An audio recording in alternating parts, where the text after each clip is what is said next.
And thank you again. I appreciate it, Melissa. And I want to just introduce our facilities coordinator and director, Ms. Jill Smith. She lives in this community. She handles all of our structural design.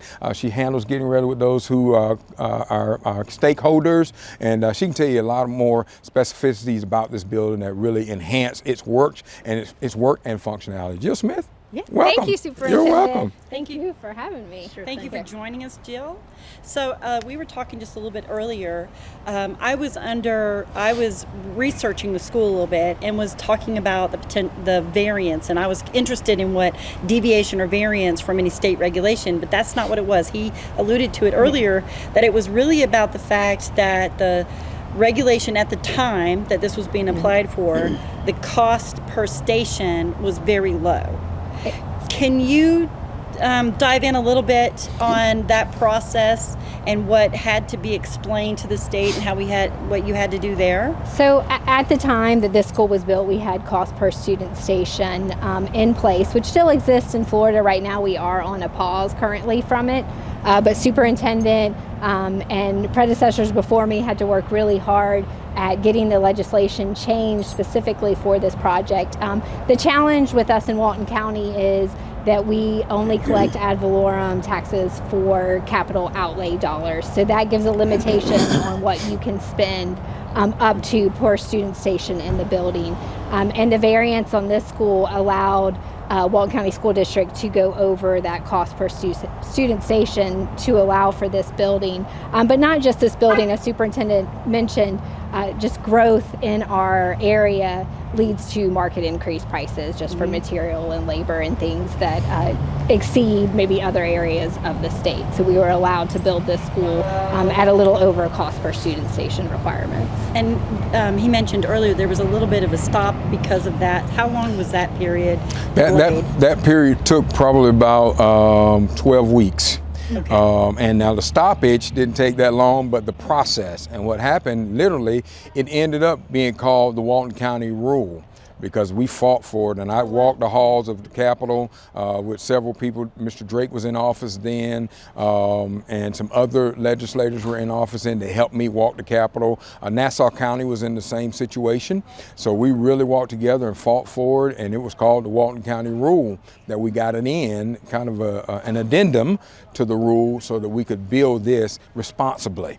And then, of course, since then, we've been talking to legislators. We've had them come in to evaluate, because what they don't know is the migration. And when I talk about migration, we're talking about people moving in Florida, in the United States, to Walton County. Yes. They don't understand. They do their growth by birth rate. We're not growing because of birth rate. We're growing because people are moving here. So we had them literally come and walk the halls of our crowded hallways, areas. We showed them where students were having classes in locker rooms, and we said, this is the real problem. So you got to really reduce and loosen those kind of restrictions that keep us from doing what we need to do for our community and for our children. So that's the fight you have in the superintendent, and the responsibility we want to have in Walton County to make sure these kind of structures are able to be built and not held up by red tape. Right. Great job. And it's a continued fight that the superintendent's continuing. We appreciate that. To lead the way for us. Especially taking to them the information that Walton County was growing on two fronts, and one of those being a migration of individuals here. Right. It's nice to know that now maybe they'll be tracking that as well. Yes, ma'am. It's happening all over Florida. And it is, and I think when the governor mentioned during COVID, when we had such an influx of growth in Florida, that if we said in Tallahassee that we're growing, then we ought to understand that the growth is impacting many of us. So we're going to have to maneuver around some of the laws to make it happen. So my board played a part in walking the halls of the Capitol and talking to legislators to make sure that we had some reduction in those kinds of stringent technicalities. Thank you. And we know from a design and just a space for kids to learn in and our teachers to teach in that it matters what the building looks like, and it matters with the light that Superintendent mentioned in the building and the layout. If you walk through this school, you'll see the intentionality within the design of the school. And I think that intentionality leads back to the classroom, which makes it, leads to a high performing school district, which means to more people wanting to move here and live here. Right. So it's a big picture when you think about the cost of it, the growth of it, and it's directly related to what's happening in the classroom. Absolutely. As And we've seen Melissa- by you raising up to number 2 in the Yes, ma'am. Yes.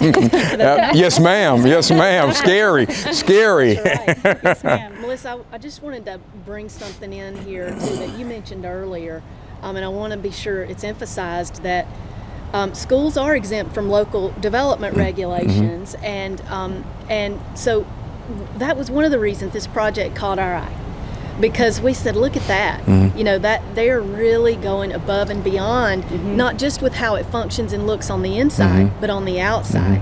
And that's important to the citizens, and it's important to us in what we do.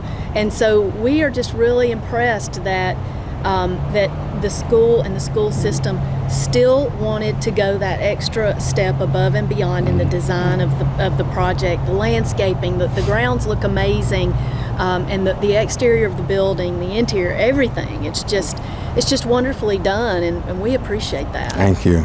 And I know that was a decision that was made by the board and superintendent at that time to have an enhanced landscape package for this project, and really working with our landscape architects to make sure that it fit into the scenic corridor of 98. You'll see native plants that are out here, the fountain out front, things that were added. You have to have a stormwater pond. Because of the topography of this site, it had to be out front. So really worked hard to make sure that it was a piece that fit with the school. So again, a lot of just intentionality of making sure that this space fit in the community, and made sure that the beautification of it as well, from the outside to the inside. Wonderful. Well, we're very excited for you and excited for our community because of it. And we are absolutely ready to watch you succeed even further. Wonderful. Thank you so much, much. Dr. Pleasure. We appreciate you all. Thank you very much.